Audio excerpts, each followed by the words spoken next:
the major crises we face as human beings are not regional, they're not local. They really are issues we share, and they really are challenges we can't meet unless we cooperate. Now, this is pretty counterintuitive at the moment. The prevailing narrative in a lot of Europe and a lot of North America is we, this group here, we are at risk, we are under threat.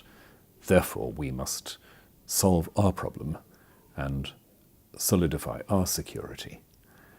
And we miss the point that actually, in the long term, we will only be secure when our neighbours are secure. We will only be prosperous when our neighbours are prosperous. And that sense of facing a common challenge, I think, is what I'd most want to insist on, really, if we're ever going to get anywhere.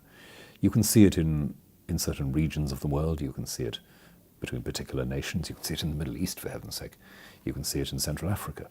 And to get away from the idea that my security must mean someone else's insecurity, which, when you think about it, is a pretty daft point of view, I think that's where it starts.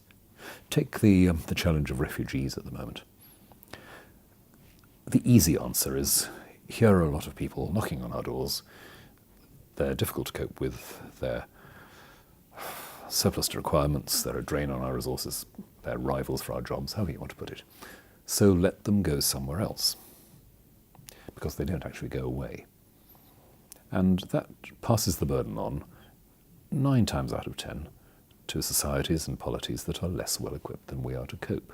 In other words, we load burdens on already struggling societies. If you think of a small country like Jordan and the quantity of refugees it absorbs, we load problems there and expect that to make no difference. But if that country in turn becomes unstable, violent, unsafe, then the consequences will come back once again to knock on our doors. We can't go on doing this.